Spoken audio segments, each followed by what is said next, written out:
Oke, sebenarnya kembali kepada orang yang mau melakukan itu di daerah mana. Cari yang terdekat dengan daerah sendiri. Mau itu di Jakarta, mau itu di luar Jakarta, di Kalimantan, di Sumatera. Karena di seluruh Indonesia itu banyak sekali tempat-tempat traveling yang indah. Jadi nggak melulu harus jauh dari tempat orang yang berada. Orang yang berada di Sulawesi, coba ekspor di Sulawesi, banyak sekali. Orang yang di Kalimantan juga begitu. Tapi ada orang yang saya bisa waktunya luang, bisa dari Jawa mau ke Kalimantan mau ke Sulawesi. Tapi kalau untuk mencoba lakukan yang mana, yang terdekat dari tempat kita.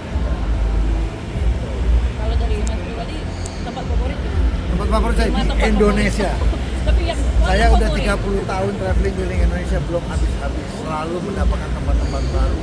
Jadi kalau kita bilang, saya sering banget bilang untuk menikmati Indonesia nggak cukup satu umur manusia, karena segitu luasnya Indonesia. Jadi yang mesti dilakukan apa? Memulai. Ayo kita mulai menikmati Indonesia. Caranya gampang, niatkan dan dimulai. Mas ini kan lagi gaung nih di kalangan anak muda wisata ramah lingkungan. Ya. Nah, ada tips nggak dari Mas sendiri? Sebenarnya gini, ini kan kebiasaan. Jadi mari kita membiasakan kalau kita pergi ngantongin sampah sendiri.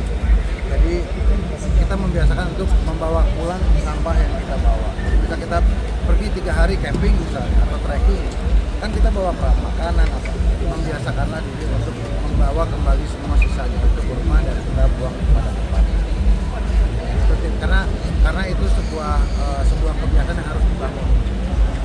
Mas selama 30 tahun Mas keliling Indonesia, ada nggak sih Mas satu cerita yang paling berkesan sampai sekarang Mas masih ingat yang bisa dibagikan ke kita? Nggak usah yang jauh-jauh, yang paling dekat aja. Saya berlayar kemarin dari Bali menuju Maumere, itu banyak banget yang berkesan. Kita pada satu saat anchor tiba-tiba di bawah muncul whale shark, kita bisa berenang bersama whale shark in the middle of nowhere. Nah itu kalau pengalaman berkesan, setiap perjalanan itu punya kesan. Makanya saya selalu bilang sama orang-orang, ini gimana sih Pak? Mulai, karena walaupun kita hanya kalau dari Jakarta, katakanlah ke Gunung Gede, pasti kan punya pengalaman yang besar. Jadi kalau ada yang punya berkelebihan bisa nyampe ke Papua, itu pasti juga akan punya pengalaman yang besar. Mas sebelum Mas traveling, apa aja yang Mas persiapkan? Pertama, niat. Kedua, waktu. Kita mengatur saat kita bekerja, kapan kita libur. Misalnya punya waktu libur di weekend, ya kita menyesuaikan, oh kira-kira kalau weekend ini cuma punya 2 hari, 1 malam, kita cari tempat yang dekat-dekat. Jadi merencanakan perjalanan itu menyesuaikan dengan waktu kita dan keadaan keuangan. Jadi jangan juga pergi kalau di rumah belum aman, nanti dimarahin sama keluarganya. Mas terakhir, Mas sudah 30 tahun kan keliling. Ada masukan nggak sih Mas untuk pariwisata Indonesia sejauh ini Mas berkeliling?